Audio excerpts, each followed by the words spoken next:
한 주간 잘 지내셨어요? 네. 오늘은 가정을 지키는 리브가의 지혜라는 제목으로 말씀을 전합니다. 우리나라에서 최고의 어머니 하면 누가 떠오르세요? 네, 그렇죠. 바로 떠오르죠. 심사인당은 조선시대 최고의 여성상을 또 어머니상을 대표하는 여인입니다. 예. 그래요. 세종대왕도 10,000원인데, 우리죠. 세종대왕보다 높으신 분이에요.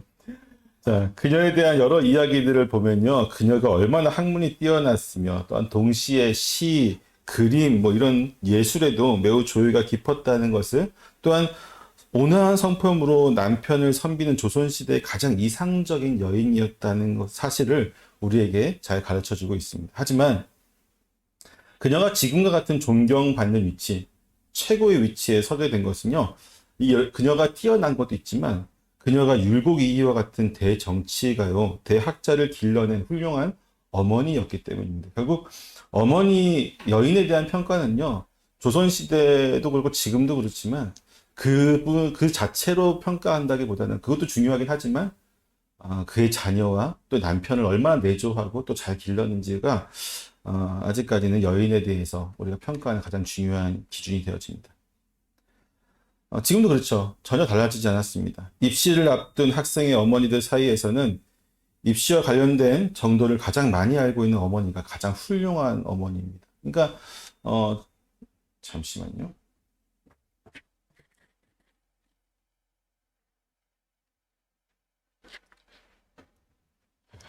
네, 다시 할게요. 입시를 앞둔 그 부모들이요, 어머니들이 그 여러 가지 사이트들이라든지 여러 가지 정보를 하잖아요. 그런데 자기가 검색해서 얻는 정보보다 어떤 비선실세 같은 분이 계세요. 그런 분들 가지고 있는 정보가 더 대단하니까 항상 그 엄마들을 중심으로 모이거든요. 또 이제 그러한 어머니들 중에서 아들을 명문대학에 보낸 어머니는 모든 부러움을 한 몸에 받습니다. 교회에서도 그런 게 많이 있는 것 같아요. 교회에서도 뭐 간증 집회가 여러 가지 있지만 그 중에 하나가 내 아들을 어느 대학에 보냈습니다 하는 간증 집회가 굉장히 큰 인기를 또 한국에서 끌고 있죠. 내 아들은 전부 다 뭐 스탠포드에 갔다, 뭐 그쵸, 서울대 3명 다 보냈다, 뭐 여러 가지 간증이 있는데, 예, 그만큼 이제 자녀를 좋은 대학에 보내면 어머니가 굉장히 우러름을 받죠. 근데 여러분, 심사인당은 아들들과 딸들을 위대한 학자와 예술가로 키웠지만 그들이 그러한 성취를 이루기 위해서 혹독하게 가르치지 않았습니다. 그 대학자고 또 그 딸들과 또 아들 누구는 굉장히 큰 또 예술가잖아요. 그 능력을 키우기 위해서 심사임당이 아침부터 일어나가지고 공부해! 회초리 들고 이렇게 하지 않았어요. 그녀는 아이들이 학문에 매진하기보다는 그 아이들, 자기의 자녀들이 나의 재능이 무엇인지를 발견하게 하는데 더 많은 노력을 기울였습니다. 자신의 뜻을 온전히 발휘할 수 있는 그 재능을 발견하도록 굉장히 많은 노력을 기울였습니다. 또한 그녀는 자신들의 자녀들이 스스로의 성취에 자만하지 않기 원하였으며 훌륭한 인품을 가질 수 있도록 교육하였습니다. 심사임당의 한 말 중에 되게 이런 말이 있더라고요. 유명한 말인데, 기품을 지키되, 자녀에게 한 말이에요. 기품을 지키되 사치하지 말고 지성을 갖추되 자랑하지 마라. 심사임당이 이런 말을 했습니다. 때문에 심사임당은 매우 지혜로운 사람이었습니다. 어머니였습니다. 그리고 오늘 본문에서 우리는 비록 시대와 상황은 다르지만 매우 뛰어난 지혜로 믿음으로 가정의 위기를 극복한 어머니의 모습을 보게 될 것입니다. 오늘 말씀을 통해서 또 리브가의 모습을 통해서 여러분 모두가 지혜로운 어머니가 되시기를 축원합니다. 또한 남성분들은 지혜로운 아내와 지혜로운 어머니를 얻기를 축원합니다. 자, 이제 본문의 말씀을 보면 이삭의 가정에 심각한 위기가 도래하게 되었습니다. 그것은 바로 하나님 앞에서나 세상에서나 매우 심각한 범죄로 취급되는 존속 살해라고 하는 것이죠. 매우 큰 범죄입니다. 이미 우리는 가인과 아벨의 사건을 통해서 하나님이 동생을 죽인 가인에게 어떠한 형벌을 내렸는지를 잘 알고 있습니다. 이것이 얼마나 큰 죄인지 잘 알고 있죠. 그리고 지금 본문에서 그러한 일에 대한 암시가 나오고 있어요. 41절을 같이 한번 읽어보겠습니다. 시작. 야곱에게 축복한 그 축복으로 말미암아 에서가 야곱을 미워하여 심중에 이르기를 아버지를 곡할 때가 가까웠은즉 내가 내 아우 야곱을 죽이리라 하였더니, 결국 리브가와 야곱의 계략으로 또 계획으로 말미암아 자신이 받아야 하는 이삭의 축복이 동생 야곱에게 가고, 자신은 어떤 말을 들어요? 이삭이 에서에게 이런 말을 하죠. 에서가 그래도 남은 축복이라도 달라고 막 하니까 이삭이 너는 칼을 믿고 생활하겠고 내 아우를 섬길 것이며 내가 매임을 벗을 때에는 그 멍에를 내 목에서 떨쳐 버리리라. 이거 축복이에요, 저주예요? 예, 저주의 말을 듣게 됩니다. 축복이라고 할 수 없죠. 이런 말을 듣게 되자 가뜩이나 미웠는데, 그렇죠? 가뜩이나 미운 마음이 이렇게 했는데 아버지가 자기한테 저주의 말까지 하니까 어떻게 되는 거예요? 이 마음이 너무 커져서 이미 폭발하게 된 거죠. 결국 야곱을, 자기 동생을 죽이고자 결심하게 되는 것입니다. 물론 에서가 야곱을 미워하게 된 것은 결국 뭐 때문이에요? 야곱 때문이죠. 야곱과 리브가가 이삭을 속여서 에서가 받아야만 했던 축복을 가로챈 것이기 때문에 에서가 야곱을 미워하는 게 정당한 것이라고 할 수도 있죠. 그렇죠? 정당할 수 있어요, 일부분은. 하지만 그러한 미움이 정당하다고 할지라도 그것이 살인이라고 하는 극단적인 수단을 동원할 정도가 된다면 그것은 피해자와 가해자가 뒤바뀌는 형상이 돼버리는 거죠. 동정심이 가요, 지금까지. 에서가 참 비록 어리석고 좀 자기 힘만 믿고 뭐 그런 사람이라고 할지라도 자기 것을 다 뺏긴 에서를 보게 되면 아이고 참 불쌍하다 정도까지 우리 마음을 줄 수 있는데, 그 불쌍하다는 마음이 동생을 죽이겠다라고 하는 마음이 되는 순간에 이제 이 가해자와 피해자의 상황이 완전 바뀌어 버리는 것입니다. 심지어 우리는 그가 분노를 가라앉힐 수 있도록 정당한 보상을 받기를 응원할 수도 있습니다. 하지만 만약 그가 정당한 보상 이상의 것, 즉 사람을 상하게 하는 일이 벌어지게 되면 오히려 분노의 원인 제공자보다 자신이 받은 분노 이상의 보응을 한 사람을 더욱 비난하게 되는 것이죠. 왜냐하면 분노는 감정적인 것이지만 상해는 육체적인 것이기 때문에 우리는 볼 수 없는 감정의 상처보다는 눈으로 볼 수 있는 육체적인 상처를 더 가치 있는 것으로 여길 수밖에 없는 한계가 있기 때문입니다. 제가 두 아이를 키우고 있는 거 다 아시죠? 항상 그 동생이 형한테 맞아요. 근데 형이 동생을 때릴 때 원인 제공을 10번 중에 9번은 동생이 제공을 합니다. 맞을 짓을 해요. 네, 정말로 맞을 짓을 합니다. 아주 깐죽깐죽 되거든요, 둘째가. 성격이 이상해가지고. 그래서 원인 제공을 하기 때문에 그 상황에서 딱 멈춰서 만약에 큰아이가 저한테 와서 동생이 이렇게 했다면 제가 동생을 혼낼 텐데 항상 어떻게 돼요? 때리죠. 그럼 누가 혼나는 거예요? 형이 혼내는 거예요. 때리는 사람이 혼나게 되는 거죠. 항상 이게 가해자와 피해자가 바뀔 수밖에 없습니다. 존속살인이라는 극단적인 상황이 벌어지게 된 것은 분명 일정 부분 리브가와 야곱에게 원인이 있습니다. 이것은 부인할 수 없을 것입니다. 그들은 이삭이 에서에게 주려고 했던 축복을 가로챘으며 그로 인해 박탈감을 느낀 에서의 분노를 유발하였기 때문입니다. 하지만 리브가에게는 더욱 분명한 명분이 있었어요. 그것은 바로 하나님이 에서가 아닌 이삭을 선택하였다는 것이고 에서 역시 믿음의 자녀다운 모습으로 지금까지 성장하지 못했다고 하는 것이죠.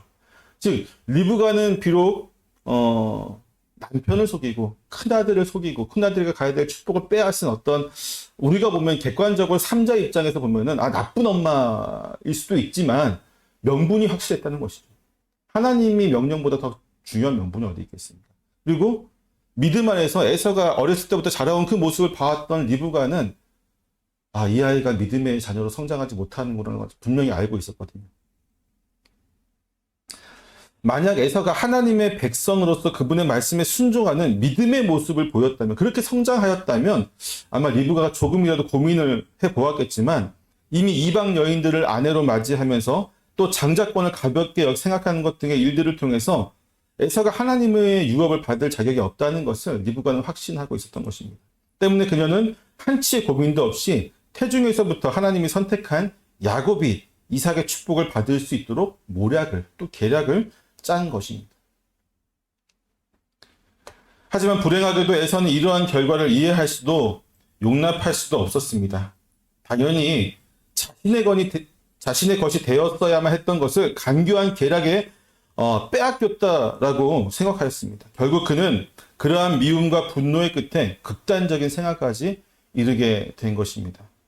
물론 이러한 분노의 와중에서도 그는 동생을 죽이고자 하는 생각을 바로 실행에 옮기지는 않았어요. 적어도 그는 아버지가 살아계실 동안에는 그러한 일이 얼마나 큰 결과를 가져오게 될 것인지에 대해서 분명히 인지하고 있었습니다. 때문에 어마어마한 분노잖아요, 사실. 그 분노 가운데도 요만큼의 이성이 있었던 것이죠. 그래서 이제 생명이 얼마 남지 않은 아버지가 죽기 전까지는 가만히 있고 죽게 되면 내 동생을 향한 분노를 표출하고자 하였던 것입니다. 정말 다행스러운 것은 이러한 에서의 독백을 누가 들었어요? 리브가가 듣게 되었다고 하는 것입니다. 리브가는 이 문제가 단순히 어머니의 권위로서 에서와 야곱을 둘을 화해시킨다거나 혹은 에서를 위로하는 등의 일로 해결할 수 없다는 사실을 잘 알고 있었습니다. 미봉책이라는 것을 잘 알고 있었죠. 때문에 그녀는 야곱을 불러서 에서를 피해 피신하라고 권면을 합니다. 그리하여 형 에서의 화가 풀릴 때까지 그곳에 머물러 있으라고 얘기하죠. 그리고 그녀의 생각은 적중했습니다. 우리가 그 다음에 또 읽어보겠지만 오랜 시간이 흘러서 20여 년의 시간이 흘러서 아내와 자녀들과 함께 돌아온 야곱에게 에서는 더 이상 화를 내지 않죠. 동생을 죽일 것만 같았던 그의 큰 분노도 20년의 세월의 흐름 속에서 사라져가는 것입니다.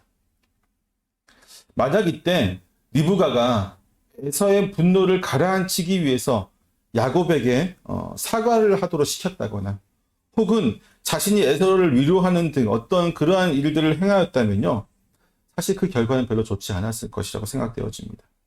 그러한 행동들은 에서라고 하는 에서의 분노라고 하는 이 불 속의 화염에 장작을 더 붓는 격이 될 것입니다. 적당한 화는 화해를 위한 어떤 여러 가지 노력을 통해서 풀어볼 수 있지만 에서와 같이 지금 활활 타오를 것 같은 극렬한 분노 앞에서는요, 사실 그 어떠한 노력도 물거품이 됩니다. 아니, 오히려 더욱 분노를 키우는 꼴이 됩니다. 다 마음에 안 드는데, 그렇죠? 이럴 때는 무리하게 화해나 어떤 중재를 시도하기보다는 리브가가 하였던 것처럼 일단은 화가 미치지 않는 것으로 피하는 게 중요합니다. 상대방의 극렬한 분노가 조금은 가라앉은 후에 다가가는 것이 좋습니다. 이것은 단순히 도망치는 게 아니라요. 상대방이 나로 인해 더 큰 죄를 짓지 않도록 하기 위한 배려도 포함되어 있는 거예요. 제가 동양 사상에 대해서 해박한 것은 아니지만요. 몇 번 읽었던 책 중에 도덕경에 보면 공자가 그런 말을 해요. 아버지가 회초리를 들면 맞대, 몽둥이를 들면 도망치라는 말이 나와요. 왜 그럴까요? 네, 회초리는 아프지만 몽둥이는 죽을 수 있어요. 그러면 누구를 또 죄인 만드는 거예요? 아버지를 죄인 만드는 거예요. 마찬가지예요. 지금 형제 에서가 지금 야곱에 대한 분노 때문에 그를 죽이고자 하는 마음을 먹었잖아요. 이 자체가 이미 하나님 앞에 얼마나 큰 죄입니까? 그가 더 큰 죄를 짓지 않도록 사실 도망가는 게, 피하는 게 상책이었죠. 우리 사이도 마찬가지예요. 부부 간의 사이도 마찬가지고, 형제 간의 사이도 마찬가지고요. 우리는 자주 싸우고, 자주 다투고, 또 자주 화해하고, 여러 가지 그런 관계들을 맺고 있습니다. 하지만 어느 순간에 정말 크게 화가 났을 때는요, 화해의 노력보다는 사실 좀 몇 시간, 적어도 하루 정도의 시간을 두고 좀 안 보고 있는 게 서로를 위해서 좋은 거예요. 그래서 분노라고 하는 감정이 가라앉고 나서 이성적으로 판단할 수 있게 되었을 때 대화를 나누면 훨씬 더 쉽게 화해를 할 수 있습니다. 왜냐하면 분노가 있잖아요. 분노한 상태에서 서로가 분노한 상태에서 대화를 한다고 생각해 보세요. 그러면 좋은 말이 나갈까요? 아니에요. 상대방을 공격하고 상대방을 저주하는 말이 점점 더 쌓이는 거예요. 처음에 이 정도 분노했던 게 분노한 상태에서 마주해서 대화를 하면 분노가 더더욱 커지는 거예요. 나중엔 이게, 그래서 요즘엔 젊은 세대 가운데 이혼들이 많죠. 근데 잠깐만 이성적으로 생각하고 분노를 가라앉히고 이성적으로 대화하고 감정에 좌우되지 아니하고 상황과 환경과 또 모든 문제들을 객관적으로 보게 되고 대화를 하게 되면 사실 그렇게까지 크게 분노할 일이 아닌 것들이 대부분이거든요. 10번 중에 9번은 그렇습니다. 때문에 우리의 지혜 중에 하나는 분노할 때는 대화하지 않는 것입니다. 그러던 와중에 또 리브가는 또 믿음의 유업을 생각합니다. 비록 에서는 미약하게 남은 이성으로 아버지 이삭이 살아있는 동안에는 야곱을 죽이기로 한 자신의 계획을 유보하였지만 그러한 사실을 알지 못했던 리브가는요, 지금 상황이 매우 급박하게 돌아가고 있다고 생각을 했어요. 에서가 지금 야곱을 빨리 죽이려고 하는구나, 급박하게 판단하였습니다. 때문에 그녀는 최대한 빠른 시간에 야곱을 에서의 손이 닿지 않는 곳으로 멀리 보내야겠다라고 생각을 합니다. 그리고 이러한 급박한 상황 속에서 그녀는 세 가지를 생각하고 그것을 실행에 옮깁니다. 정말 급박하잖아요. 내 둘째 아들을, 사랑하는 둘째 아들이 죽을지도 모르는 이 급박한 와중에서도 그녀는 세 가지를 생각했고 그것을 실행에 옮기는데, 하나는 야곱을 떠나 보내야만 하는 이 상황을 이삭에게 납득시키는 일이었어요. 다른 하나는 야곱이 먼 타지에서도 안전하게 살아갈 수 있는 장소를 물색하는 것이었죠. 마지막으로 세 번째로 야곱이 하나님의 유업을 이을 자로서 믿음의 배필을 얻을 수 있도록 하는 것이었어요. 이 세 가지를 한 번에 해결하려고 했습니다. 그리고 그 방법을 찾아냈죠. 그것은 바로 하란에 있는 자신의 오라버니인 라반에게 야곱을 보내는 것이었습니다. 그것은 가나안과 멀리 떨어져 있어서 에서의 손길에서 자유로울 수 있는 곳이었으며, 동시에 비록 먼 타향이지만 자신이 믿을 수 있는 오라버니의 집이었기 때문에 안심하고 보낼 수가 있었습니다. 그리고 에서가 햇사람의 딸들과 결혼한 문제를 괴로워하던 이삭을 설득하기에도 충분한 명분이 되어졌어요. 갑자기 둘째 아들을 보내야 된다고 하는데 이삭이 납득이 안 하잖아요. 그렇죠? 그를 설득하기에 이미 햇사람과 결혼했던 에서 때문에 괴로워하고 있는 이삭의 마음을 알고 있었던 리브가는 충분히 이것이 명분이 되어진다라고 생각을 했습니다. 그리고 그녀는 내심 그곳에서 야곱이 여호와 하나님에 대한 믿음을 간직하고 있는, 또한 동일한 믿음을 공유하고 있는 그러한 여인을 아내로 맞이하기를 기대하였던 것이죠. 이처럼 리브가는 에서가 야곱을 죽이려고 마음먹은 이 급박한 상황 속에서도 믿음의 유업에 대한 하나님의 계획을 한시도 잊지 않고 있었습니다. 때문에 그녀는 매우 지혜롭게 여러 문제들을 한 번에 해결할 수가 있었던 것이죠. 근데 여러분, 참으로 안타까운 건 뭐냐면, 이처럼 매우 지혜롭게 모든 문제를 해결하고 하나님의 섭리와 작정에 동참하고 있는 리브가 대단한 여인이잖아요. 그 리브가일지라도 지금의 상황은 사실 어머니로서 매우 괴로운 것은 사실입니다. 때문에 리브가는 이렇게 얘기하고 있죠. 어찌 하루에 너희 둘을 이루랴. 이게 굉장히 어머니로서 괴로움이 극도로 임한 그런 마음이에요. 리브가 이러한 모습은요, 어머니로서 두 아들에 대한 미안한 마음과 이러한 선택을 할 수밖에 없는 괴로운 마음을 우리에게 보여주고 있습니다. 그녀는 하나님에 대한 믿음으로 어쩔 수 없이 큰아들인 에서가 아닌 야곱이 이삭의 축복을 받도록 자신의 지혜를 총동원해서 이 모략을 짜야만 했으며, 그 결과로 에서가 동생 야곱을 죽이려고 마음먹은 상황에 대해서 어쩔 수 없이 이 사랑하는 아들 야곱을 멀리 보내야만 하는 상황에 놓여 있습니다. 이 모든 상황에서 두 아들 모두 행복할 수 있는 방법을 선택할 수 없는, 두 아들 모두를 다 행복하게 할 수 있으면 참 좋겠지만 그렇게 할 수 없는 이 어머니의 매우 가슴 찢어지는 고통이 바로 이 말 속에 담겨져 있는 것이죠. 결국 그녀는 자신의 선택으로 인해 큰아들 에서를 잃게 되었습니다. 이제 더 이상 에서는 어머니인 리브가를 의지하거나 사랑하지 않게 되었습니다. 그녀는 오늘 큰아들을 잃었어요. 비록 아들은 살아있지만 아들에게 사랑받지 못하는 어머니, 아들과 대화하지 못하는 어머니, 아들을 잃은 것이죠. 근데 어떻게 작은 아들까지 잃을 수 있겠습니까? 오늘 사건을 마지막으로요, 성경에서 리브가의 행적은 나오지 않습니다. 보통 성경에서 대부분의 부인들, 족장과 그 부인들은 다 죽음과 탄생에 대해서 다 기록이 되어 있는, 특히 죽음에 대해서 대부분 다 기록을 하고 있는데 리브가는 없어요. 심지어 이삭과 그녀의 유모인 드보라의 죽음까지 기록하고 있거든요. 그러니까 리브가의 유모였던 드보라가 죽은 것까지 성경은 기록하고 있는데 리브가의 죽음에서만큼은 성경이 침묵하고 있습니다.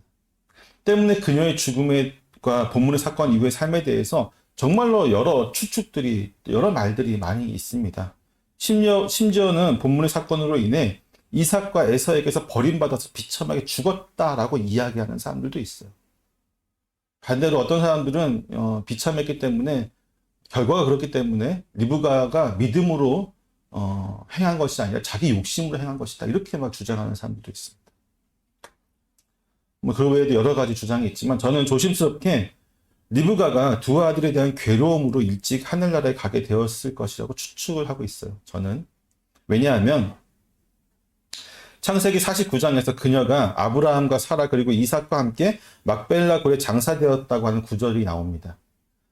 같이 장사되었다는 얘기는 마지막까지 이삭과 함께 했다는 것이에요. 그러니까 어떤 사람의 말처럼 이삭이 내가 배신당했다고 분노해서 리브가를 버린 게 아니고 마지막까지 정말 그녀만 한 사람만 사랑했다는 사실이 드러나죠.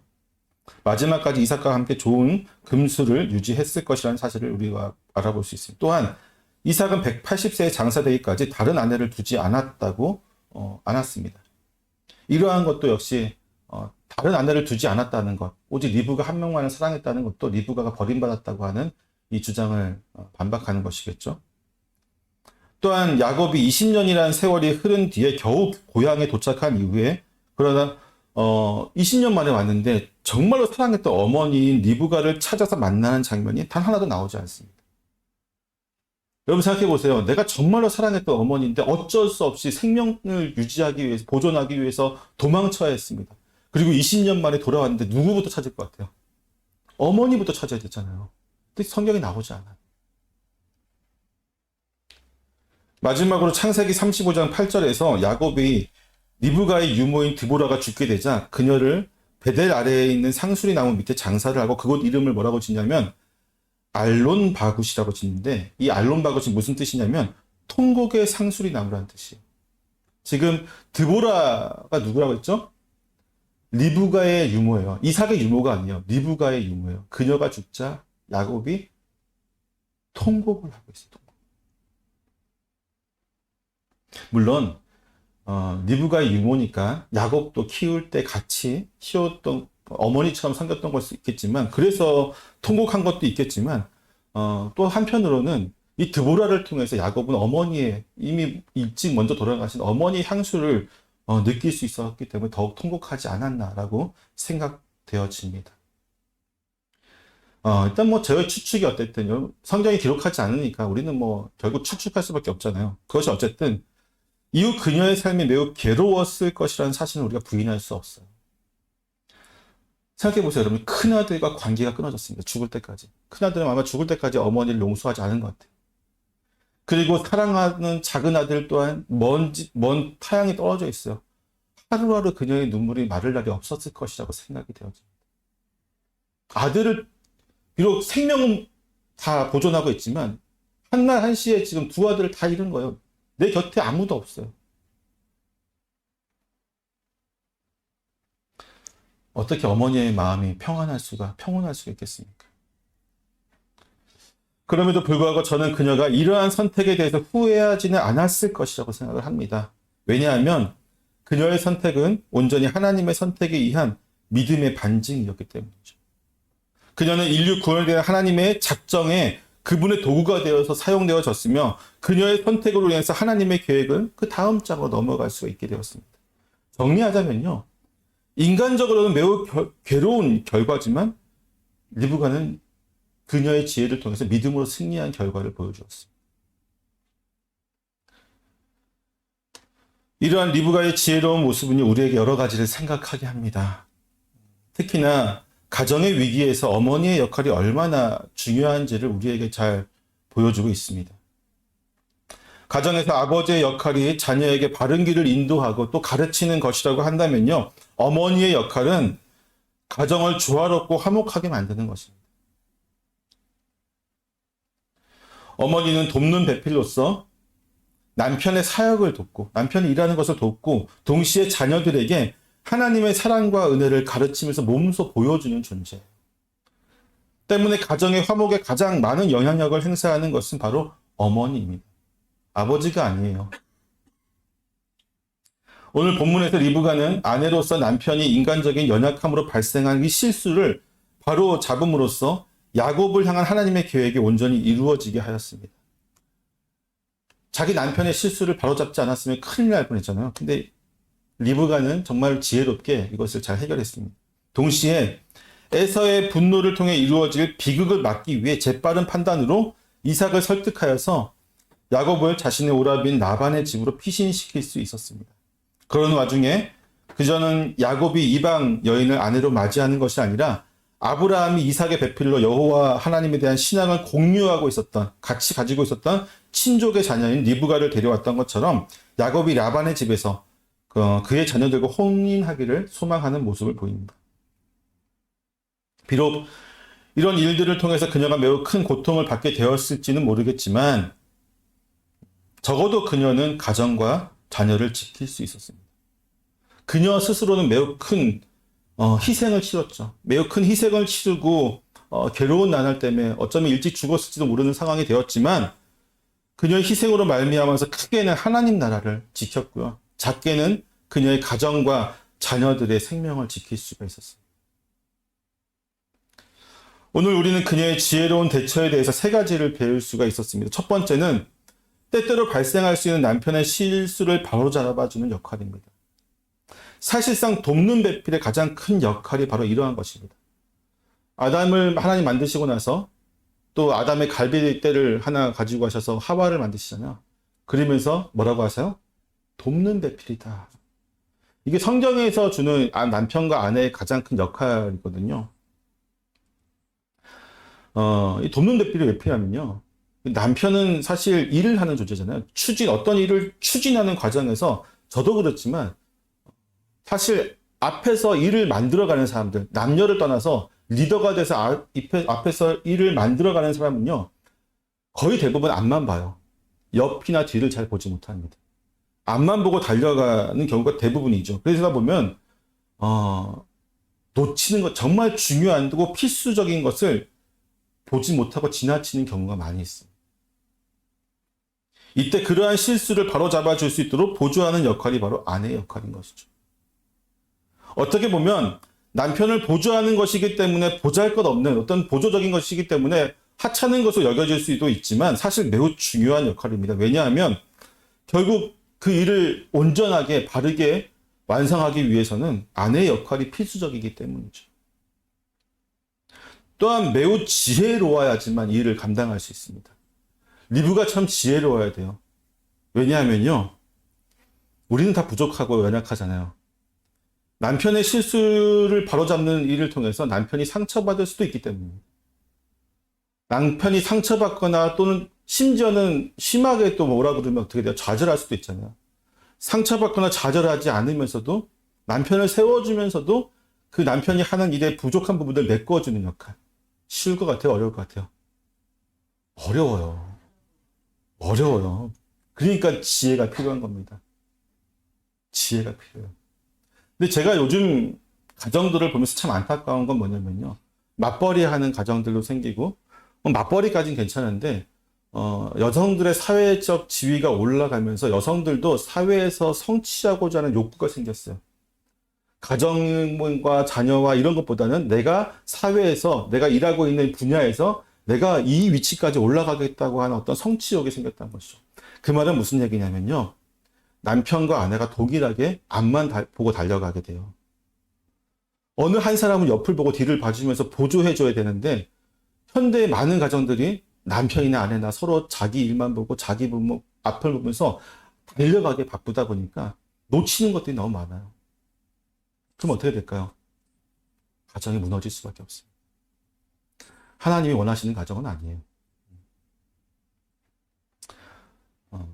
두 번째로 리브가의 지혜에서 배울 수 있는 것은요, 자녀들의 다툼을 막는 것입니다. 사실상 집안에서 자녀들 간의 다툼이 발생하게 되면 부모의 마음은 어떻게 될까요? 네, 병들게 됩니다. 썩어 문드러지게 되죠.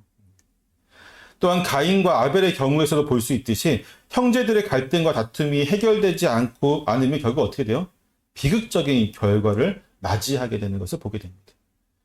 때문에 자녀를 양육하면서 부모가 가장 잘 조율해야 하는 것 중에 하나가 바로 자녀들 간에 발생할 수 있는 갈등을 해결하는 거예요. 그리고 자녀들이 서로 분노하고 마음이 격동하여 요동칠 때에는요, 일단 두 자녀를 서로 떨어뜨려 놓아야만 합니다. 특히 더 큰 사고가 나지 않게 하기 위해서도 빠르게 서로를 분리시켜야만 합니다. 그러면 사실 특별한 경우를 제외한 대부분의 경우는요, 분노의 감정은 떨어뜨리면 금방 사그라들게 돼요. 그리고 서로를 향해 공격적이었던 자녀들은 다시금 화해할 수 있는 방향이 만들어지게 됩니다. 리브가는 형제 상잔의 비극을 막기 위해 야곱을 하란으로 보냈지만 이것은 형제들을 화해하는 데 가장 좋은 선택이 되었다는 것을 우리는 볼 수 있습니다. 이후에 야곱은 하란에서 아내 넷과 11명의 아들을 얻어서 20년 만에 고향으로 돌아오게 됩니다. 하지만 지은 죄가 있는지라 얼마나 큰 죄를 지었어요. 그는 형 에서가 자신과 가족들을 죽일까봐 돌아오는 과정에서도 좀 두려워하게 되죠. 잠을 못 잘 정도로. 때문에 그는 자신의 재산 가운데 매우 큰 부분을 형에게 주면서 화해의 노력을 합니다. 암염소 200마리, 순염소 20마리, 암양 200마리, 순양 20마리, 낙타 30마리, 암소 40마리, 황소 10마리, 암나귀 20마리, 나귀 새끼 어마어마한 재산을 주고 심지어는 종들까지 나눠서 주기로 상납하기로 이제 하면서 먼저 보내죠, 종들을. 근데 이러한 어마어마한 노력에도 불구하고 무색하게 이미 에서는 야곱을 용서하고 있었어요. 심지어 어떡합니까? 우리가 나중에 또 읽어보겠지만 에서는 야곱이 주는 선물도 받지 않으려고 해요. 난 이미 다 용서했는데 내가 이걸 왜 받냐. 받지 않으려고 하죠. 그 때문에 그래도 양심에 찔렸던 야곱이 간곡하게 부탁을 하니까 어쩔 수 없이 선물을 받기는 하지만 우리가 잘 알고 있듯이 에서는 이미 야곱을 용서하고 있었습니다. 리브가의 이 지혜로운 선택으로 비극이 될 수 있었던 두 형제가 가인과 아벨이 될 수 있었던 이 형제가 마침내 화해를 하게 된 것이죠. 마지막으로 우리가 리브가의 지혜에서 볼 수 있는 것은요. 그녀의 지혜가 오직 믿음 안에서 나왔다는 것을 알 수 있습니다. 그녀가 야곱을 에서로 속여서 이삭의 축복을 받게 한 것도 결국 하나님께 그녀에게 주신 믿음 때문에 하나님이 주신 계획을 그녀가 믿었기 때문이잖아요. 그 믿음 때문이었고 에서의 분노의 손에서 야곱을 라반의 집으로 피신시킨 것도 모두 믿음의 유업을 잊게 하는 중요한 일이었습니다. 그녀의 지혜로운 선택은 항상 믿음의 길 위에 있었던 것이죠. 그리고 하나님은 리브가의 믿음의 선택을 통해서 역사하셨던 것입니다. 믿음의 사람에게 무엇이 이것보다 더 중요한 게 어떤 것이 있겠습니까? 여러분 생각해 보세요. 리브가가 이렇게 지혜로운 리브가가 과연 자신의 선택을 통해서 자신이 했던 모든 일들을 통해서 에서랑 관계가 끊어질 것을 몰랐을까요? 지금 야곱을 피신시키면 살아생전에 그 아들을 못 볼 수도 있다는 사실을 몰랐을까요?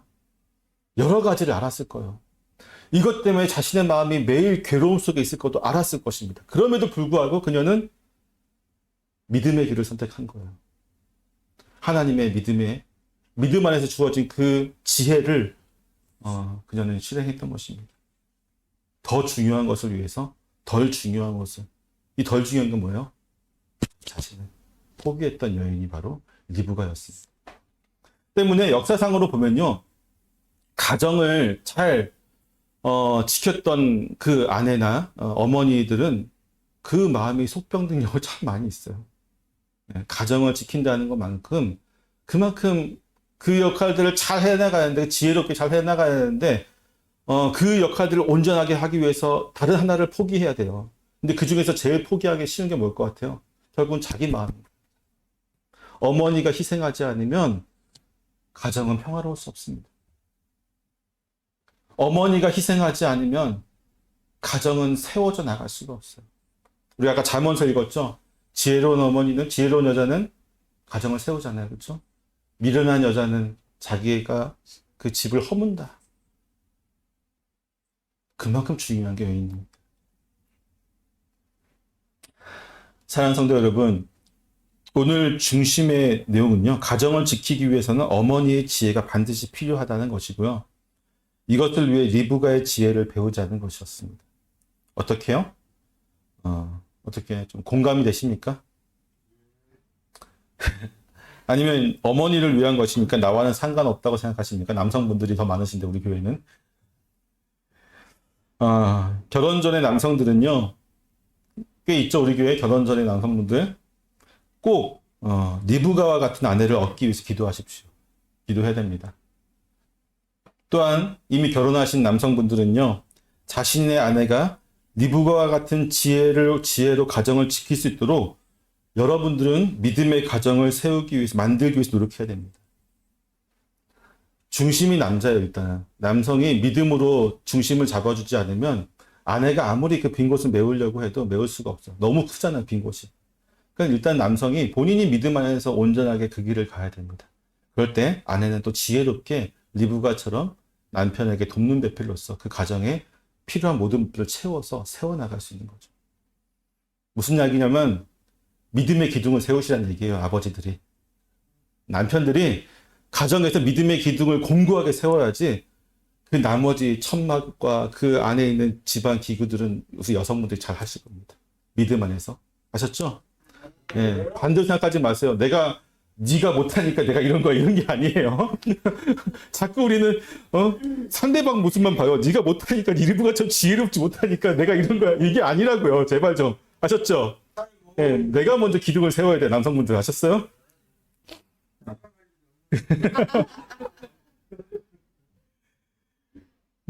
그렇지 않은 리브가 같은 지혜도 소용이 없습니다. 예.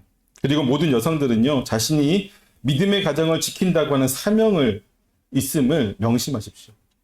여러분들이 믿음의 가정을 지키는 파수꾼입니다. 리브가 같은 믿음의 지혜를 가지기 위해서 기도하면서 또 말씀으로 훈련되어져야만 합니다. 그것이 바로 하나님이 우리에게 주신 이 가정으로 믿음의 유업을 잇는 매우 큰 역사이고 또 우리의 사명이 될 것입니다. 기도하겠습니다.